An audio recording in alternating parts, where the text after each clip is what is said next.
Ve aleykümselam Beyza. Biraz bekleyelim. Kimse gelmemiş. Meryem Hüma uyuyor mu? Ne yapıyor? Evet, 7 kişi olduk. Azıcık bekleyelim. Başlayalım.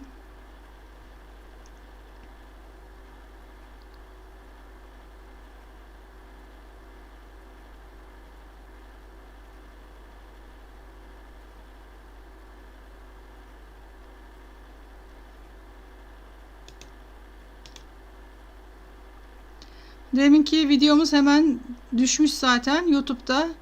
İzlemeyenlere haber verin. Nedense bugün fazla bir katılım olmadı. Fırtına elektriklerimi kesti. Ne yaptı? Aman diyeyim, elektrik, internet şu an hayatımızda çok önemli. Ve aleykümselam cümleten. Hoş geldiniz.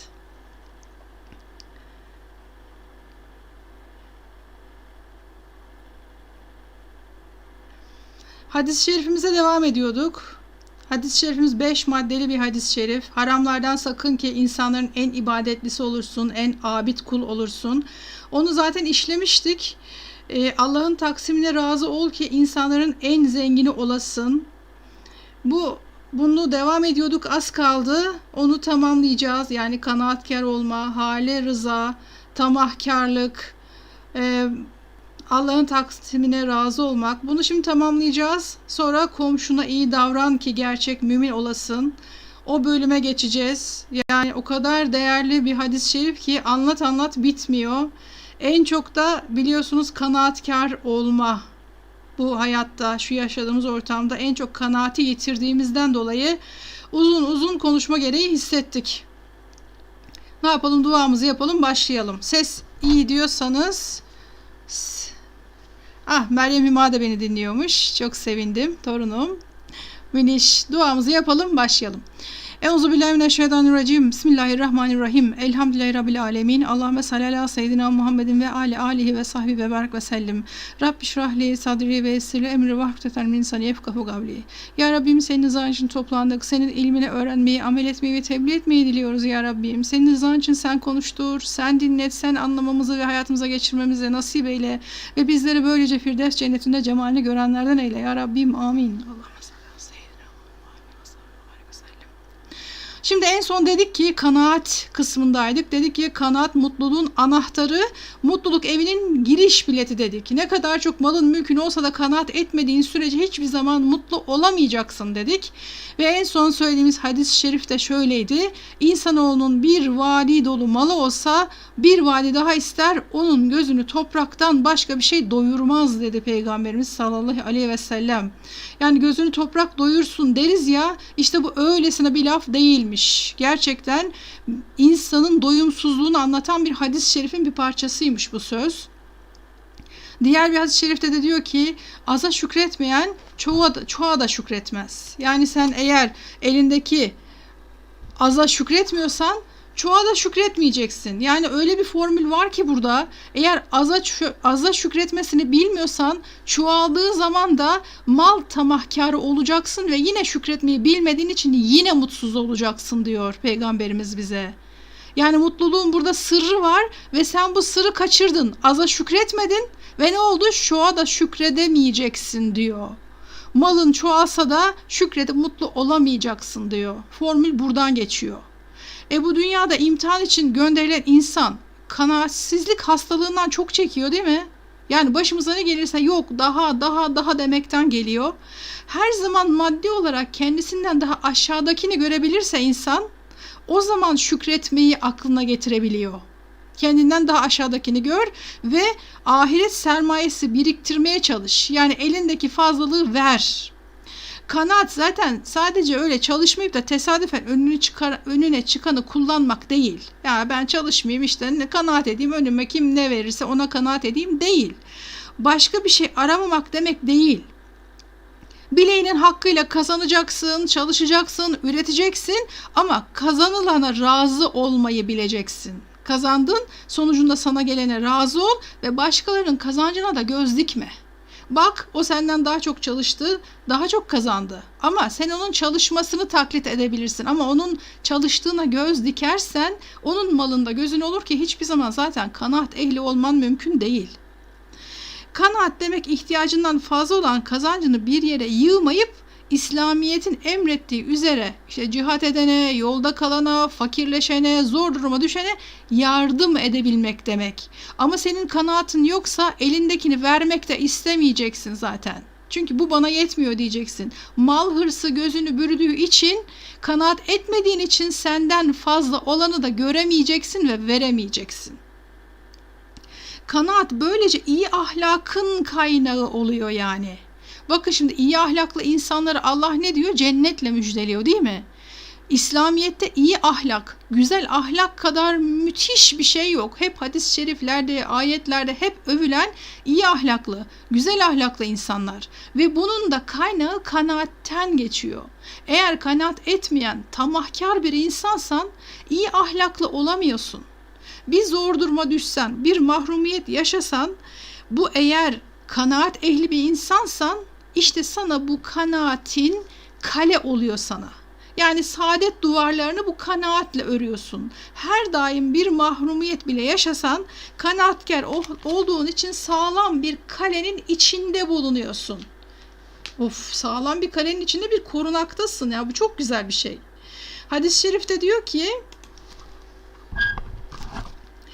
kanaat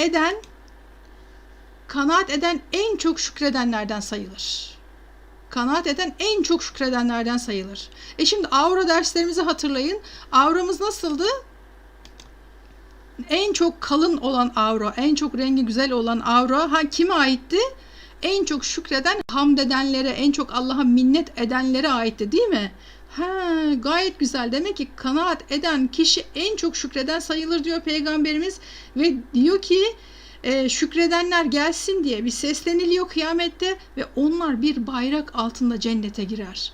Bunlar darlık ve genişlikte her halükarda Allahu Teala'ya şükredenlerdir. Darlık zamanında bile o kanaat kalesindesin ya, şükredecek bir şey bulursun. Öyle bir güzel ahlaka sahip olmaya başlıyor ki kanaat ehli, zaten dedik ya, mutluluğun anahtarı, mutluluk evinin giriş bileti. Şimdi de diyoruz ki bak, şükredenler kanaat ehlidir diyoruz ve onlar özel olarak bir bayrak altında cennete gireceklerdir diyor.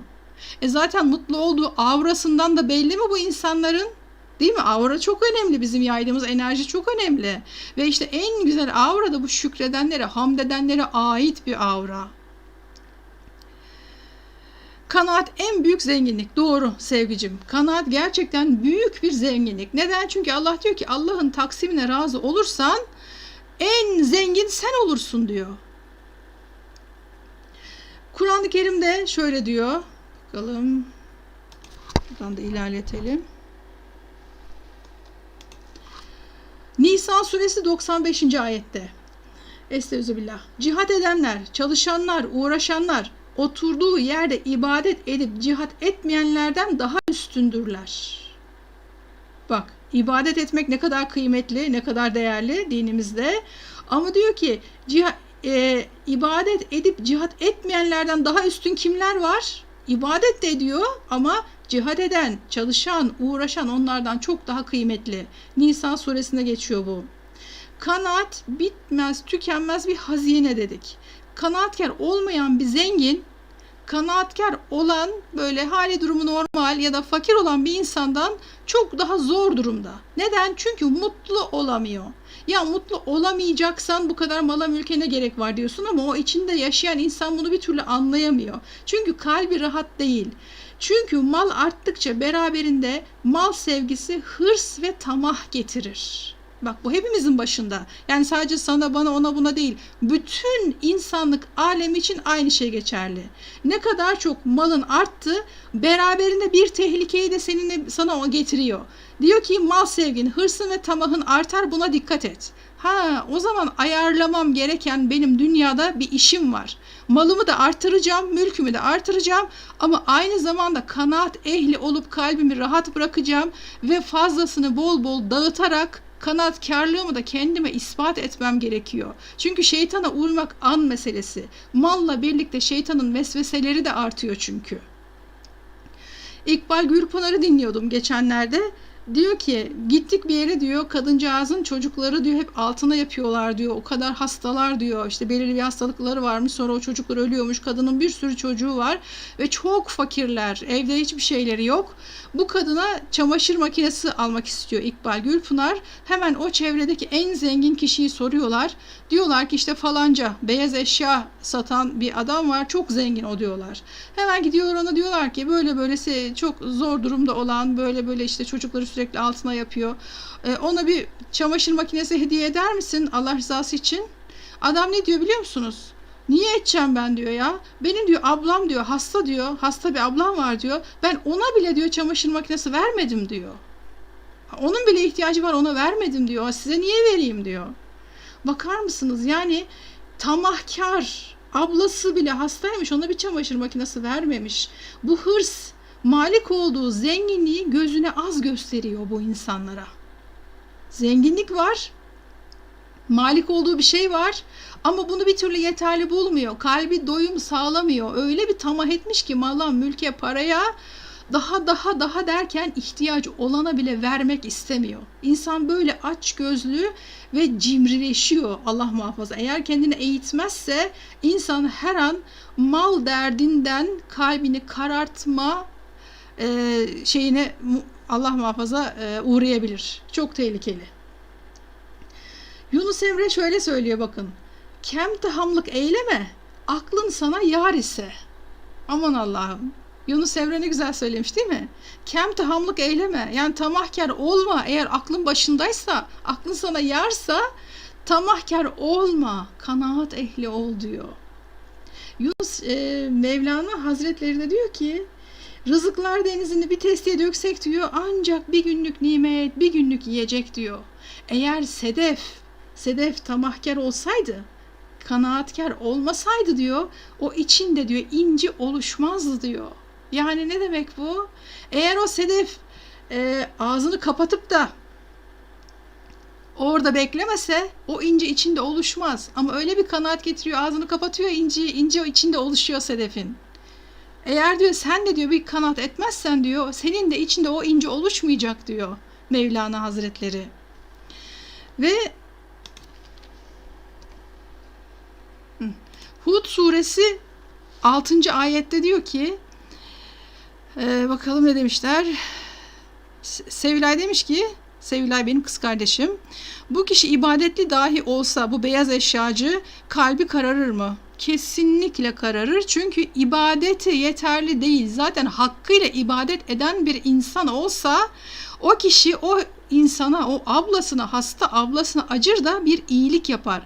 Kalbinde ne kadar çok vicdansızlık var, o kadar çok sen ibadet ehli değilsin demektir zaten. Ya da ibadetlerini öylesine, hani yalap şap derler ya, öylesine bir görev olarak yapıyorsundur ama o yerine ulaşmıyordur. Ne kalbinin güzelleştiriyor, yumuşatıyor, ne de Allah'a ulaşıyor senin o ibadetlerin ki sen bu kadar vicdansız ve kör olmuşsun. Aman Allah muhafaza. Hud suresinde ne diyor? Yeryüzündeki bütün canlıların rızkı sadece Allah'a aittir. Yani Allah diyor ki kulların bu konuda endişelenmesini istemiyorum diyor. Rızkınız bana ait. Maun suresinde muhatap olur mu demiş. Şu şey mi? Nasıldı? Nasıldı, orayı bir hatırlat. Şu anda diğer ayette kaldı kafam. Ancak hikmetler dairesinde rızkı kullara dağıtan Allah değil mi? Yani taksimde değişkenlik var mı? Herkese aynı rızkı mı veriyor Allah? Hayır, aynı rızkı vermiyor. İşte kanaat de zaten burada ortaya çıkıyor. Çünkü kimine az, kimine çok veriliyor. Kendine az verilen de ne yapacak? Kendine az verilen de bir imtihanda. Eğer tamah ederse kötü yola sapabilir, işte harama kaçabilir, hırslanabilir, mal hırsına düşebilir. Kendine az verilen de çalışacak, gayret gösterecek ama mal çokluğuna tamah edip de haksız kazanca bulaşmayacak. Bak orada bir imtihan bekliyor onu. Peki çok kazanan zengin ne olacak? Zenginin de imtihanı da cimrilik ve açgözlülük, mal hırsına tutulma ve mutlu olamama. Bak onun imtihanı da ayrı yerden geliyor. Sevilay diyor ki vay o namaz kılanların haline. Çok güzel hatırlattın. Evet, Maun suresindeki gibi vay o namaz kılanların haline, bak namaz kılıyor ama altı bomboş, içi çürümüş, kalbi vicdansızlaşmış, kalbi kararmış ve katılaşmış insanlar. Yoksa bir çamaşır makinesi onun için hiçbir şey değil. Çünkü o gerçekten oranın en zengin insanı ya. Allah muhafaza buyursun. Yazıklar olsun o namaz kılanlara ki onlar namazlarını ciddiye almazlar. Onlar gösteriş yapanlardır. Aynen öyle. Testisini taşırdığını fark etmeden daha çok su alma hırsına kapılan kişiyi düşün. Testi taşıyor ama o daha doldurmaya çalışıyor. Yaratılış maksadını unutuyor bu kişiler. Yaratılış maksadını unutuyor ve yanlış yollara sapıyorlar. Hayatlarını mahvediyorlar. Bu mal hırsı. Bir yandan da slaytımı değiştiriyorum. Bakın Zariyat suresi 56. 57. 58. ayetlerde nasıl buyuruyor Allah? Estağfirullah. İnsanları ve cinleri yalnızca bana kulluk etmeleri için yarattım. Onlardan ne herhangi bir rızık ne de beni doyurmalarını istiyorum. Şüphesiz Allah bol bol rızık veren ve çok kuvvetli olandır. Yani Allah diyor ki bu davranışın yanlışlığını bil. Ben senden ne beni doyurmanı istiyorum ne senden rızık bekliyorum. Ama sen de diyor bir rızık vereni bir bil de diyor. Bir kim kuvvetliymiş bir ona bak diyor. Yani her an her şey elinden alınabilir ama sen hala malınla mülküne sahip çıkıp ona güvenmeye çalışıyorsun. Ve Peygamberimiz diyor ki sallallahu aleyhi ve sellem nefsinden emin, bedeni sıhhatli ve günlük yiyeceği de mevcut olan kimseye dünyanın bütün iyilikleri verilmiştir. Aman Allah'ım nasıl yani? Nefsinden emin ne demek? Yani kanaatkar ehli olmuş, nefsini terbiye etmeye çalışan bir gayretli kişi var. Eğer sen böyleysen, eğer nefis mertebelerine yükselmeye çalışıyorsan, eğer Allah'ın yolundan gitmeye çalışıyorsan, bu büyük bir nimet. Bir de bedeninde sıhhat varsa, günlük yiyeceğini de temin ediyorsan, daha senden daha iyisi yok bu dünyada diyor. Allahu Ekber. Allah inşallah hepimizin nefsini terbiye edenlerden eylesin. Başka bir hadis-i şerifte de geçiyor ki bir gün Resulullah'tan bana ganimet mallarından bir miktar vermesini istedim diyor. Hakim radıyallahu anh sahabeden birisi gidiyor ganimetten mal istiyor. Peygamber sallallahu aleyhi ve sellem veriyor. Tekrar istiyor, tekrar veriyor, tekrar istiyor, tekrar veriyor. Ve sonra diyor ki Peygamberimiz ey hakim gerçekten şu mal çekici ve tatlı. Kim onu hırs gözetmeksizin alırsa o malda kendisine bereket verilir. Bak hırsla istersen o malından hiçbir şekilde bereket bulamazsın. Kim de ona göz dikerek hırs ile alırsa o malın bereketi olmaz. Böylesi yiyip de bir türlü doymayan kimse gibidir. Veren el alan elden daha hayırlıdır diyor Peygamberimiz. Şimdi o sürekli hakim bir daha istedi ya. Bakın Peygamberimiz veriyor ama en sonunda da şöyle bir öğütte bulunuyor. Bak diyor hırsla bir malı istersen o malın bereketini hayrını göremezsin. Bu tıpkı diyor yiyip de diyor doymayan insan gibidir Allah muhafaza. O yüzden diyor dikkatli ol diyor her zaman veren el alan elden daha iyidir diyor. Bunun üzerine hakim ölene kadar peygamberimizden başka hiç kimseden hiçbir şey istemiyor biliyor musunuz? Ta Peygamber sallallahu aleyhi ve sellem'in vefatından sonra bile daha diğer gelen halifeler ona işte ganimet mallarından vermek istiyorlar. O diyor ki hayır almam. Ben peygamberimden başka hiç kimseden bir şey almayacağıma dair kendime söz verdim. Alamam diyor. Bu da Buhari'de geçiyor bu hadis-i şerif. Diğer bir hadis-i şerif de sizden biri mal ve yaratılışça kendisinden üstün olan birini görünce nazarını hemen kendisinden aşağıda olana çevirsin. Bakın bunu hep unutuyoruz. Bu bildiğimiz bir hadis-i şerif değil mi? Hepimiz de daha kendimizden malca daha aşağı olana bakmamız gerektiğini bildiğimiz halde bunu unutuyoruz. Bir gün bir tane sohbete gittik. İşte sohbet evinde sohbet başlamadan önce Evi şöyle bir gezelim, balkonuna çıkalım dedik. Çünkü ev gerçekten o kadar güzel bir villa ki balkonundan bütün her yer ayaklarının altında, bir cennet gibi bir görüntü. Ev zaten aşırı lüks, 3 katlı villa, bahçesi. Aman ya Rabbim, yani etkilendim, çok etkilendim, çok hoşuma gitti. Hatta içimden bir ses dedi ki keşke dedi benim de böyle bir evim olsa dedi. Ve üstüne namaz kılacağım ve üstüne sohbet dinleyeceğim ama içimdeki duygular bambaşka bir yöne gitti. O an hemen bir an kendimi toparladım. Dedim ki ne yapıyorsun sen ya? Açta mısın, açıkta mısın, evsiz misin, barksız mısın? Kendine gel.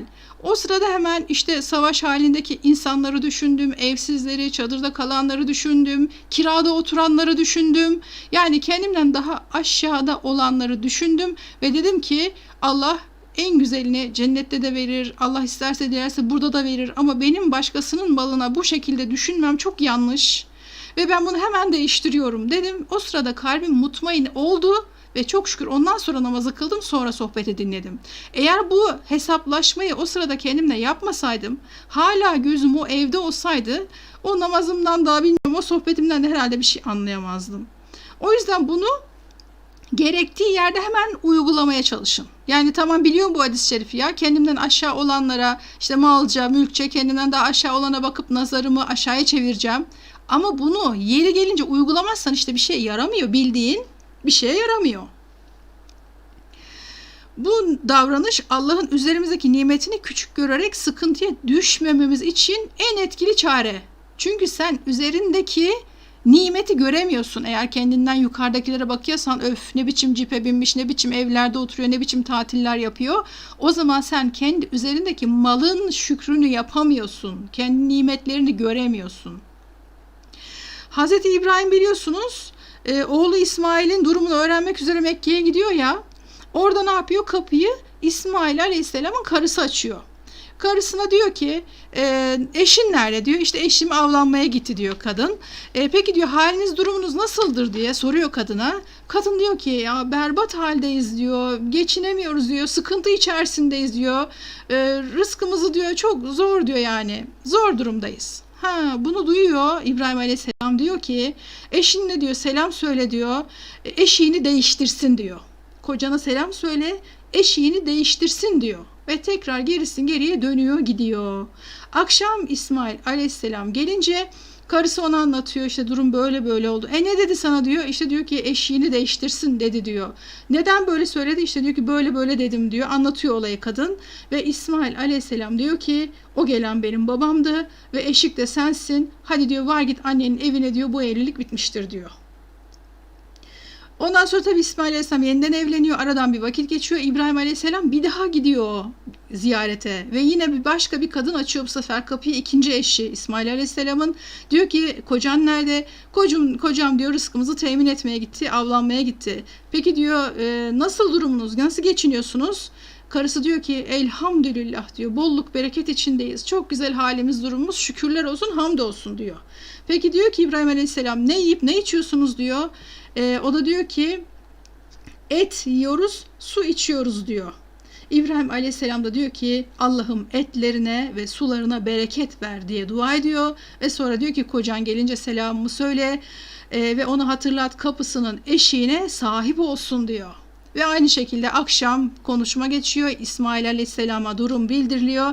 Ve İsmail Aleyhisselam da karısına diyor ki o gelen benim babamdı ve sana diyor sahip çıkmamı bana öğüt verdi. O eşik sensin diyor.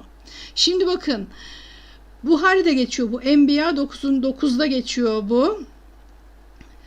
İbrahim Aleyhisselam ilk hanımın kanaatsizliğine hükmediyor. Kanaatsiz bir kadın ve aile hayatının devamı, saadeti, selameti için güzel ahlak sahibi olmayı şart koşuyor. Yoksa hadi boşan, eşini at.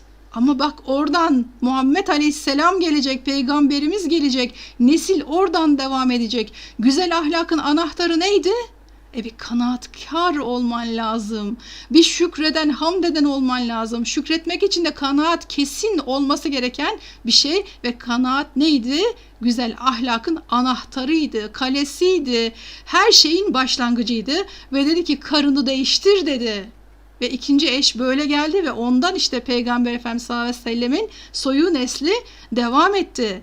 O yüzden kanaat etmeyi çok basite alınacak bir şey değil bu. Çünkü güzel ahlak dünyadaki en çok sevilen, övülen şey hem insanlar tarafından hem de Allah tarafından, Peygamberimiz sallallahu aleyhi ve sellem tarafından en çok övülen şey kanaatkar olmak, hale rıza göstermek ve Allah'ın taksimine razı olmak. Aman ya Rabbim, bak, İbrahim Aleyhisselam'ın bu örneğini bu gözle baktığınız zaman çok etkileniyorsunuz. Normalde bu kıssayı hepiniz biliyorsunuz ama anlatmak istediği nedir bana? Önemli olan bu. Şimdi üçüncüye geçelim mi? Üçüncü maddemiz, hadis-i şerif şerhine devam ediyoruz. Birinciyi zaten işlemiştik. İkinci kanaatkar olmayı bitirdik. Şimdi üçüncü maddeye geçiyoruz. Üçüncü maddesi, hadis-i şerifimiz 5 maddeliydi. Üçüncüsü, komşuna iyi davran ki gerçek mümin olasın. Komşuna iyi davran ki gerçek mümin olasın. Nasıl yani? Gerçek mümin olmam niye buradan geçiyor ki? Hani gerçek mümin olmak için ibadet falan bir şeyler gerekiyordu. Şimdi komşu iyi mümin nasıl oldu yani? Dur bakalım, bana Allah ne anlatmak istiyor burada? Peygamberim ne anlatmak istiyor? Bir hoca düşünün ya da bir doktor, hakim, profesör düşünün, değil mi? Makamında, mevkisinde bir insanlar düşünün. Bunlar kendileri olmadıkları bir kişi gibi gösterebilirler mi? Gösterebilir. Bir hoca ders anlatıyordur, onu sen bambaşka tanırsın mesela. Ya da bir profesördür ya da bir hakimdir, avukattır, onu sen bambaşka tanırsın, makamında, mevkisinde farklıdır. Ama kişinin gerçek insanlığı, müminliği komşusunda, yakınında tecelli eder. Yani komşunun söylediği o insan için o kişinin imanının delilidir. Yani bir insanı öğrenmek istiyorsan o kişinin yakınlarına, komşusuna soracaksın. Yoksa o profesörün öğrencilerine sorsan belki çok da doğru bilgi elde edemeyebilirsin. Sesim geliyor değil mi? Arada bir burada böyle uyarılar veriyor. Acaba fırtınadan falan mı bilmiyorum ama arada bir seni duyuyorum falan deyin bari. Ben böyle kendi kendime konuşup durmayayım bir de. Ondan sonra nerede kalmıştık? Sen istediğin kadar teheccüdlü ol.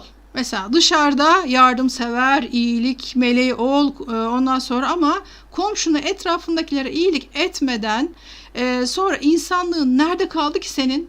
Dışarıda aman aman aman millet görsün diye iyilik meleği gibi ol, her yere koştur, ama gerçekte yakınına, komşuna iyilik etmiyorsan gerçek insanlığın nerede kaldı senin? Bir kimse lafla, anlattıklarıyla mümin olur mu? Ya anlattıklarıyla değil, yaşadıklarıyla. Ancak etrafındaki insanlar ondan memnunsa, razıysa gerçek mümin olabiliyor. Efendimiz sallallahu aleyhi ve sellem nasıldı? Yahudinin ölüsüyle, kalan çocuğuyla ilgilenirdi ya. Yahudi düşün bak, onun ölüsüyle ilgileniyor, kalan çocuğuyla ilgileniyor. Halbuki kapısına çöp atıyorlardı değil mi? Eziyet ediyorlardı.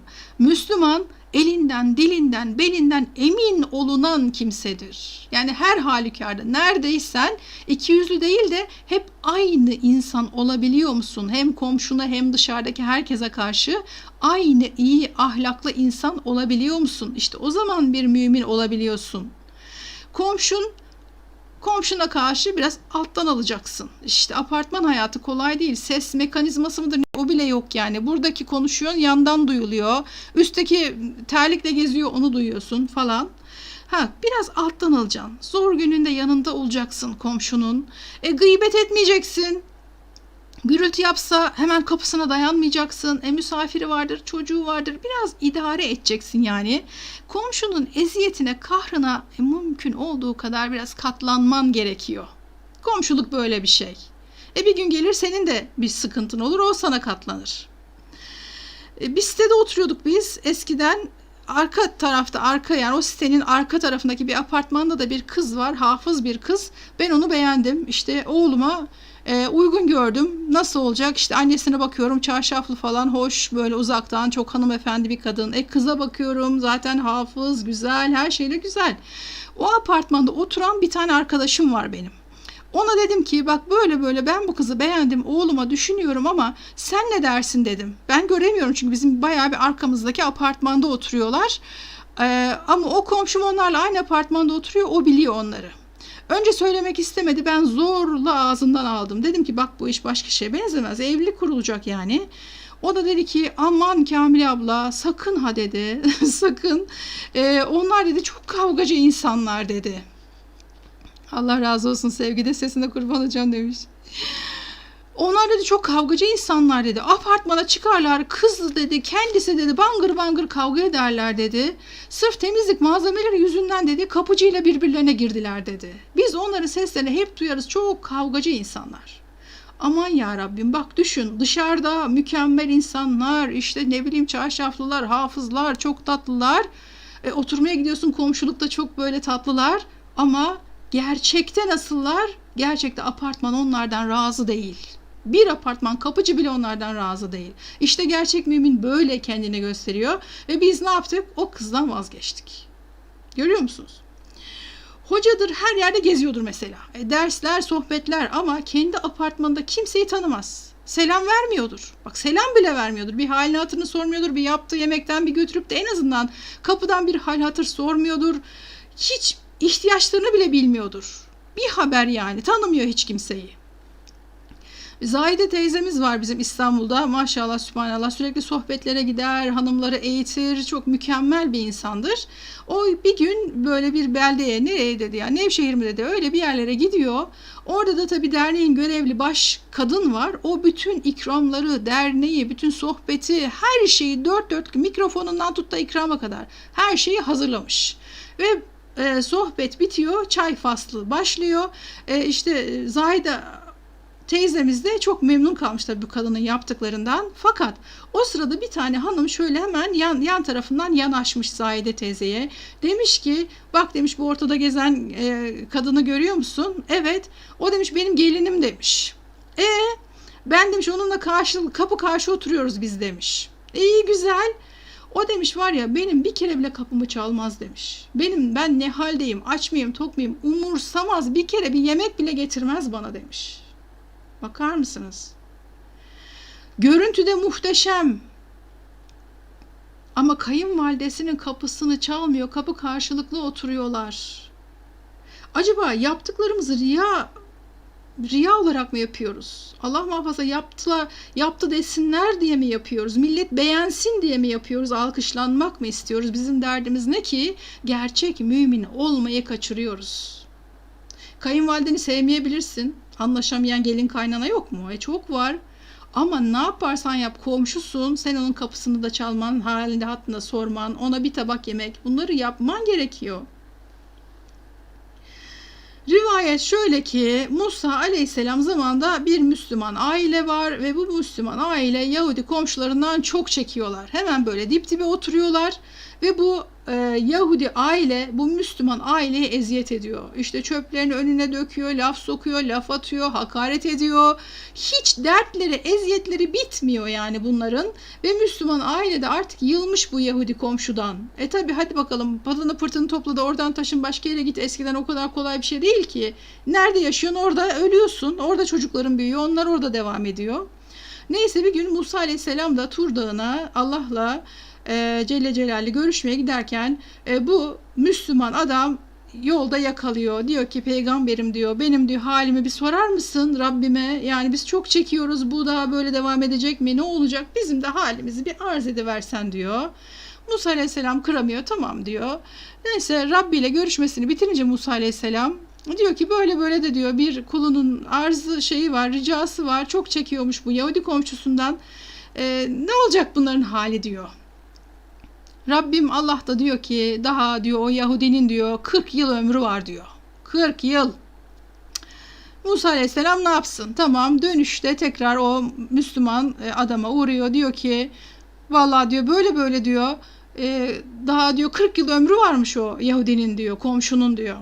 Adam bunu duyunca yani hem çok seviniyor, Allah onun derdini dinledi, ona bir haber gönderdi, çok mutlu oluyor. Diyor ki hasbinallah ve nimel vekil ve nimel mevla ve nimel nasir diyor. Yani Allah'ım ne güzel vekildir, o ne güzel bilir, her şeyimi diyor ben ona havale ettim diyor. Şey yapmıyor, yani isyan etmiyor, bağırmıyor, kızmıyor, çağırmıyor, hiçbir şey yapmıyor. Komşusuna da bir eziyet etmiyor, değil mi? Maazallah kalkıp eline bir baltayı alıp komşunun evine fırlayabilir, ya sen daha 40 yıl daha yaşayacakmışsın Ben seni çekemem falan. Böyle bir şey bile olabilir, insanlık hali, Allah muhafaza. Sonra evine giriyor, eşine diyor ki bak diyor, böyle böyle diyor. Musa Aleyhisselam peygamberimiz böyle söyledi diyor. Karısı da büyük bir yani mütevazilikle hasbinallah ve nimel vekil ve nimel mevla ve nimel nasir diyor. O da Allah'a havale ediyor. Ne yapsın, yapacak bir şey yok, susuyor, oturuyor. Bu karı kocanın da 2 tane de çocuğu varmış. Bu çocuklar da dışarıdan çalışmaktan geliyorlar.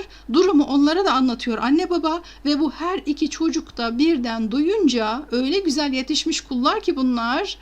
Diyorlar ki hasbinallah ve nimel vekil ve nimel mevla ve nimel nasir. Ne yaptı? Tam 4 tane hasbinallah oldu değil mi? Yani ne bir isyan var, ne bir bağırıp çağırma var. 4 tane hasbinallah var. Ve sabahleyin oluyor. Sabahleyin Hazdan. Hazdan ne? Yahudi müezzin. Bağırıyor. Ölümü bildiriyor. Allah Allah. Kim öldü? Yahudi, yandaki komşu ölmüş. Hasbinallah. Nasıl yani? Nasıl? Daha 40 yıl ömrü vardı. Ne oldu? Nasıl öldü? Niye öldü? Çok şaşırıyorlar tabii. Bunun üzerine tekrar Musa Aleyhisselam'a ricada bulunuyorlar. Tekrar bir görüş bakalım ne oldu?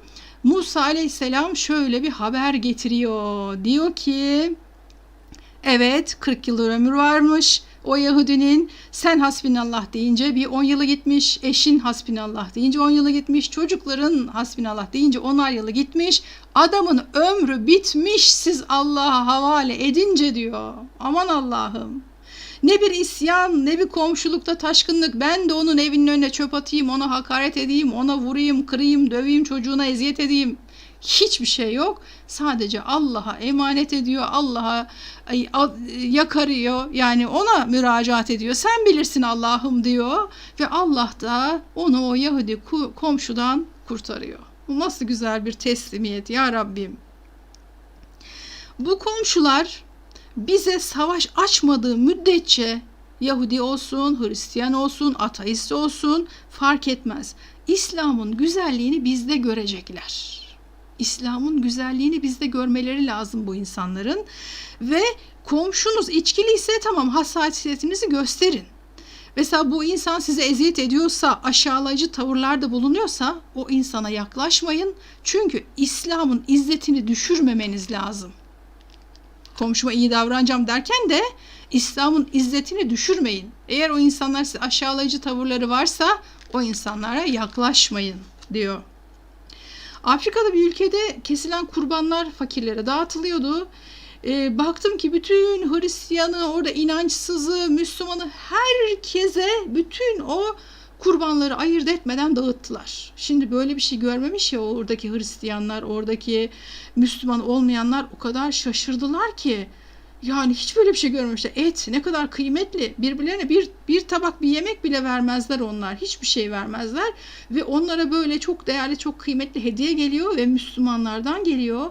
Ve bunun üzerine hemen araştırıp öğrendiler.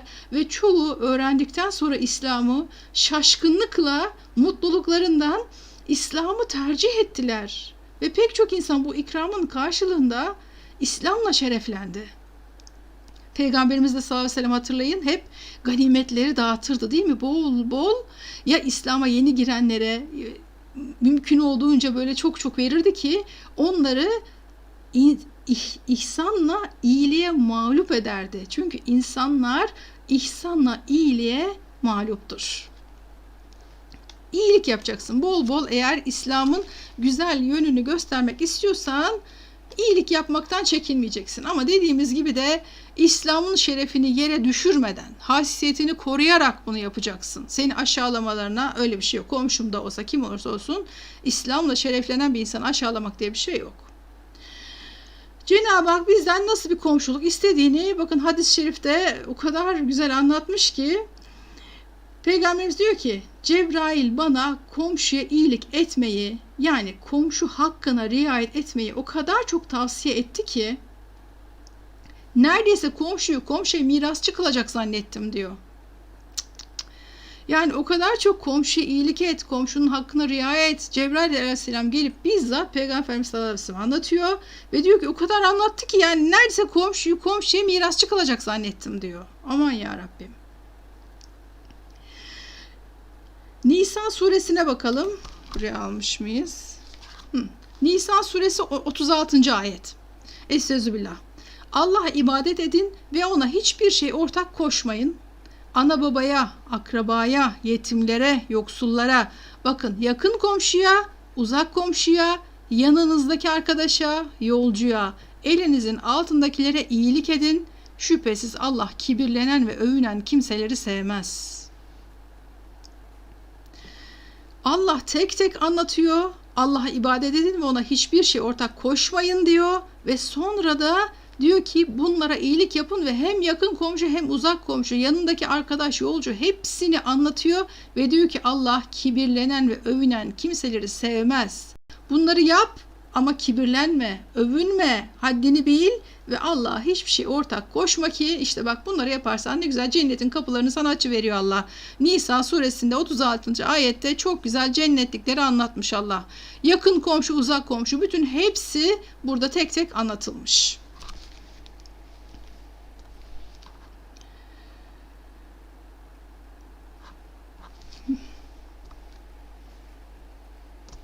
Şöyle. Fahri Kainat Efendimiz komşuluğu iki hususta değerlendiriyor. İki hususta. Nasıl? Diyor ki birincisi komşuya eziyet verme diyor. Bir komşuna senden dolayı bir eziyetin var mı bir bak diyor. Mesela işte çok duyuyorsunuzdur banyodan suyu akıyor aşağıdakinin banyosuna.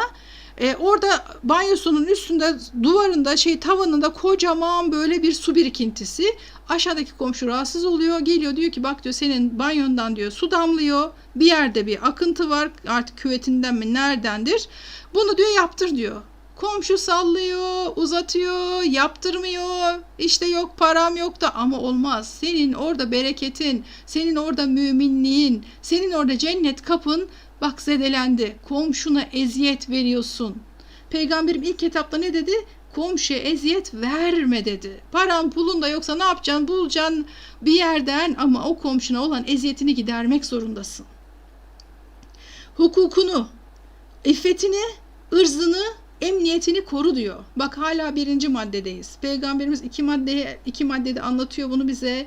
Diyor ki komşulukla ilgili 2 hususa dikkat et. Birincisi komşuna eziyet verme, hukukunu koru. Komşunun haklarını, hukukunu koru, izzetini, nefsini, ırzını koru ve emniyette olması için bir gayretin olsun yani senin.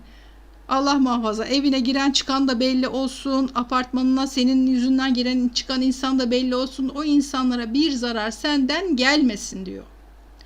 İkincisi komşuna iyilik yap, ikramda bulun diyor. İlle yani bir tabak çorba, ille bir kek değil, ikramda bulunmak o insanın ihtiyacını gidermek. Mesela işte düğün yapıyor. Hemen diyeceksin ki ne komşum ne ihtiyacın var? Sandalye mi lazım? Çatal kaşık mı lazım? Ne lazım? Yorgan mı lazım? Neye ihtiyacın varsa yapıyor yani sana sunuyor. Hatta bir arkadaşımızın kızı nişanlanırken üst kat komşusu komple evini bırakmış ona. Değil mi? Esma öyleydi değil mi?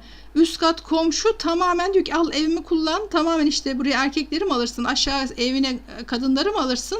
Nişanda diyor ki komple benim evimi kullan diyor. Nasıl bir güzel komşu bu böyle.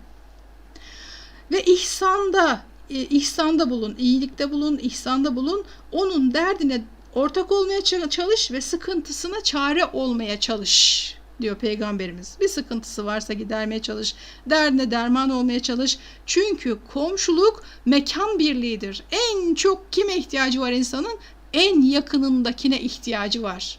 Hatta Arzu ne demişti? İşte üst kattaki komşumuz öldü. Hemen eşi feryat figan bizlere haber verdi. Hemen bak oğlundan kızından önce komşulardan bir yardım istiyor. Demek ki komşu komşuya zimmetli. Komşu komşuya emanet. Hiçbir Müslüman kardeşinden, komşusundan ilgisiz kalamaz. Bana ne canım kendi başının çaresine baksın. Ne yapayım yani şimdi komşuysa.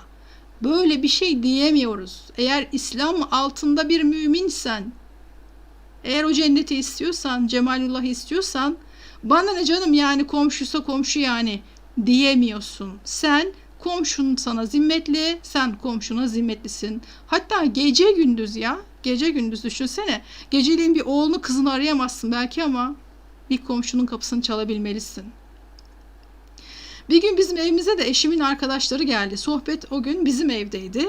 Tabii haliyle çok fazla erkek ayakkabısı, mecburen hepsini dışarıya kapının önüne koyduk, sıraladık. Sohbet de zaten ne kadar sürdü işte. Hepsi sohbet bitti, çaylarını içtiler falan. En fazla 1-1,5 saat sürüyor yani, nedir? Bu sırada içeride sohbet var. Kapı çalındı. Baktım ki kapı karşı komşumuz. Dedi ki bu ayakkabılar nedir dedi. Apartman kurallarına aykırı dedi. Bunları hemen alın buradan dedi. Bir surat neredeyse adam çemkiriyor suratıma yani. Ya Allah aşkına, bu kadar zamandır bizimle komşuluk yapıyorsun. Ne zaman kapının önünde bir tane terlik ya da ayakkabı gördün? O sırada bizim evimizde bir misafir olduğu belli. Bunun için kapı çalınır mı? Çalsan bile iyi bir niyetle de ki komşum bu daha sürecek mi, ne olacak, en azından bunu yap. Allah muhafaza, yani insanlar komşuluk yapmayı da öğrenmeleri gerekiyor.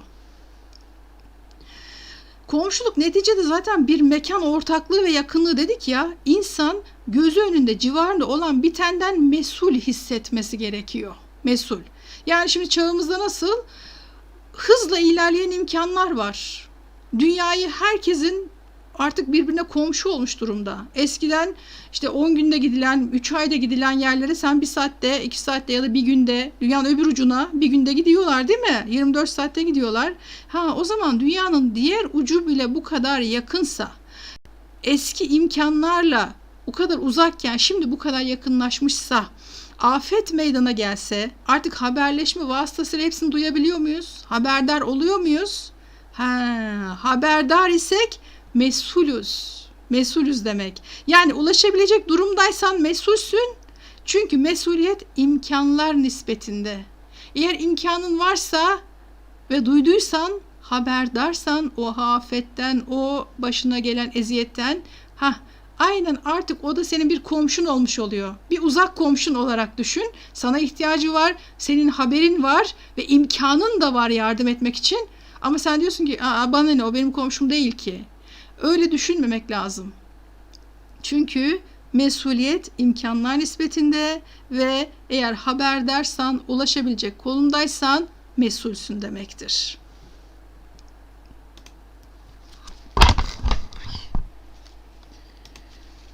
Slaytımızı da değiştirelim.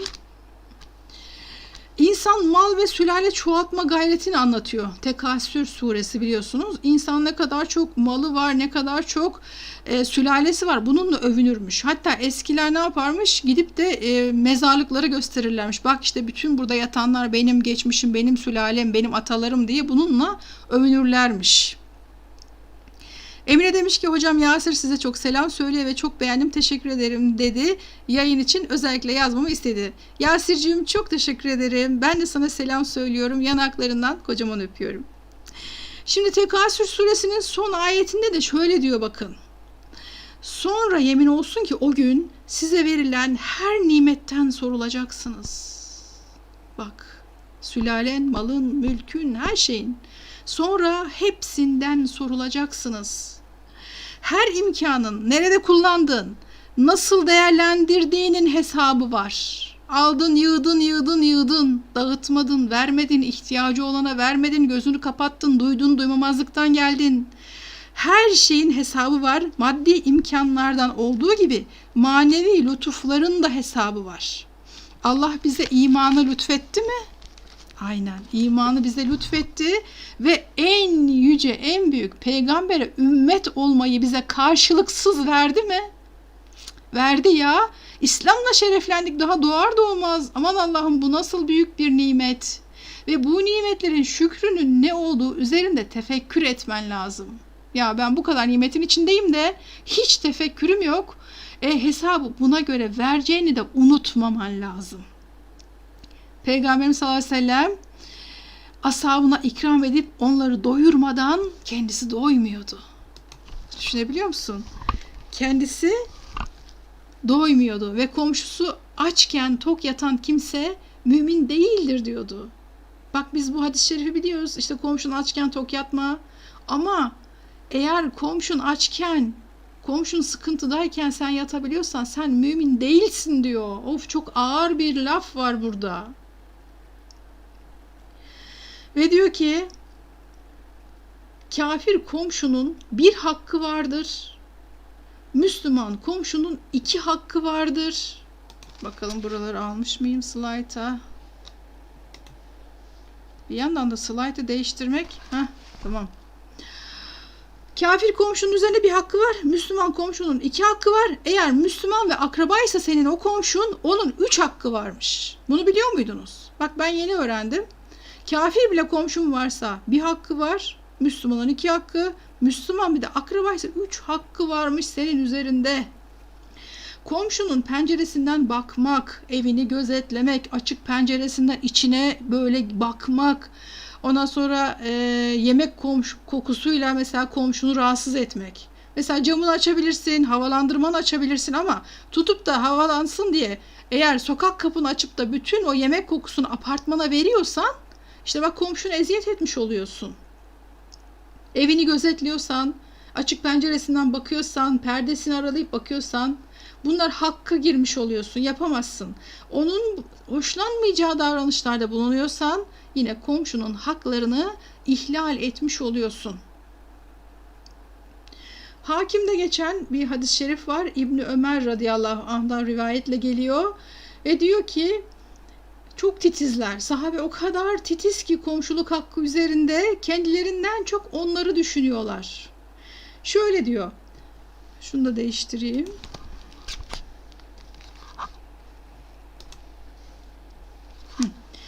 Filan kardeşim ve aile, sabah sahabenin birine bir koyun kellesi hediye gidiyor. O koyun kellesini alacak, yiyecek değil mi? Ama diyor ki ya filan kardeşimi ve ailesinin diyor buna benden daha çok ihtiyacı var diyor.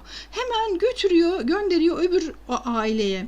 Onlar da diyor ki yok diyorlar falancanın bizden daha çok ihtiyacı var ona. Öbürü diyor ki ona, öbürü diyor ki ona. Birbirlerine böyle o koyun kellesini gönderiyorlar. Aman benim komşumun, aman benim arkadaşımın, kardeşimin benden daha çok ihtiyacı var diyorlar. En son bu koyun kellesi 7 kapı geziyor ve ta en baş gitmişti ya en baş bir sahabeye ta ona geri dönüyor bakın. İnsanlar kendi ihtiyaçlarını diğerlerinden daha üstün tutmuyorlar. Tam tersine diğerlerinin ihtiyacını kendilerine tercih ediyorlar ve bunun üzerine ayet-i kerime iniyor. Haşr suresi 9. ayet. Estağfirullah. Daha önceden Medine'yi yurt edinmiş ve gönüllerine imanı yerleştirmiş olan kimseler, gönüllerine imanı yerleştirmişler. Kendilerine hicret edip gelenleri severler ve onlara verilenlerden dolayı içlerinde bir rahatsızlık hissetmezler. Kendileri ihtiyaç içinde bulunsalar bile onları kendilerine tercih ederler. Kim nefsin cimriliğinden korunursa işte onlar kurtuluşa erenlerdir. Ya kendi ihtiyacı var. İşte burada artık müminin en üst mertebelerinden biri değil mi bu? İshar ediyor. İshar kendi ihtiyacı var ama o diyor ki yok diyor ya benim komşum daha zor durumda. Karnı daha aç onun ben ona göndereyim diyor. İshar artık Allah'ım kolay bir mertebe değil. Rabbim inşallah kalplerimizi, gönüllerimizi, nefislerimizi bu mertebelere ulaştırmayı nasip etsin. Komşu komşunun külüne muhtaç denir ya. Gerçekten eskiden bu Çerkez köylerinde ta çok eskileri anlatıyorlar. Kimin dumanı tüterse sabah uyanırlarmış hemen koşup ondan böyle bir avuç köz isterlermiş. Gidecek o da ondan alacak kendi sobasını yakacak kendi şeyini yakacak düşünebiliyor musunuz? Komşu komşunun külüne hakikaten muhtaçmış o zamanlar bu söz boşuna söylenmemiş. Komşumuz bizden bir şey isterse elimizden geldiği kadar vermeye gayret edelim. İsteğini yerine getirmeye çalışalım. Komşunun evinde pişer bize de düşer derlermiş değil mi eskiden? Şimdi düşüyor mu? Komşunun pişirdiği bize düşüyor mu? Eskiden böyle fırına bir şey gönderdikleri zaman hemen onun üstünü örterlermiş. İşte baklava mı börek mi et mi artık neyse üstünü örterlermiş ki aman olmayanı var olanı var kimse görmesin ve mutlaka götüren kişiye de tembih ederlermiş. Bak fırıncının da hakkı var piştikten sonra ne yap? Hemen fırıncıya da hakkını ver öyle gel hakkı geçer derlermiş. Mesela evde et pişse hemen kokusu gitti hakkı var derlermiş. Komşunun hakkı ayrılırmış. O yüzden de insanlar eminmiş yani. Komşunun evinde pişer bize de düşer derlermiş. Şimdi bilmiyorum bu kurallara ne kadar uyuluyor. İnşallah uyuluyordur. Bir gün biz de bir bahçelik yerden geçiyorduk böyle. Orada durduk, mecburen yol soracağız. Kimseler yok ama bahçelik bir yer, bir baktık bahçede bir iki insan var. Hemen orada durduk, yol sorduk. Ondan sonra adama işte yolu anlatmaya çalışıyoruz, işte şuraya nereden gidiliyor falan diye. Yanındaki iki kadın da orada gözleme yapıyorlar. Sacın üstünde bir şeyler yapıyorlar.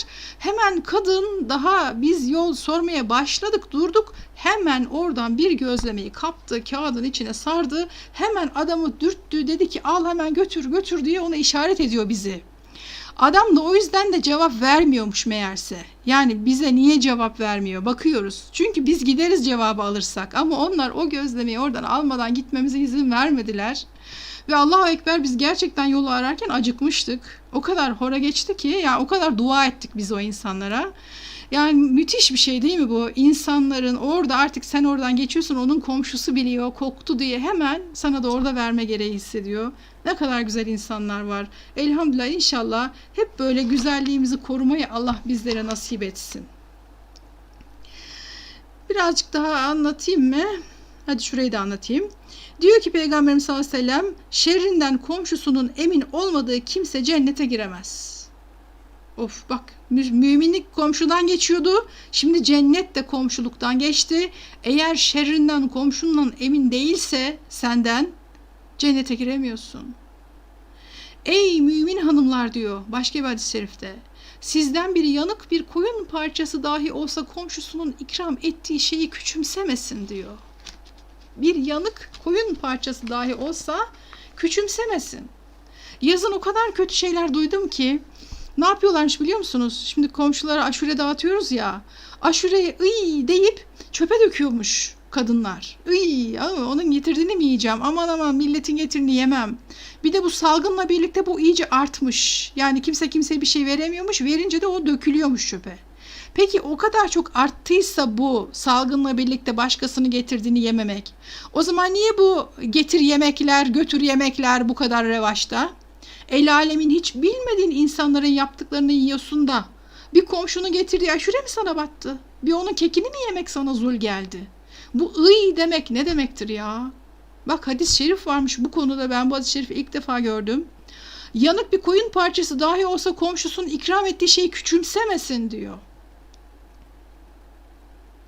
Allah muhafaza, bakın imandan sıyrılır insan. Allah'ın zoruna gider bu yaptıklarımız da, Allah muhafaza imanımız zedelenir. Cennetimiz Allah korusun elimizden alınır. Dikkat etmemiz lazım. Evet, ne diyorsunuz? Yoruldunuz mu? Bir şey de yazmadınız. Ben de konuştum durdum burada.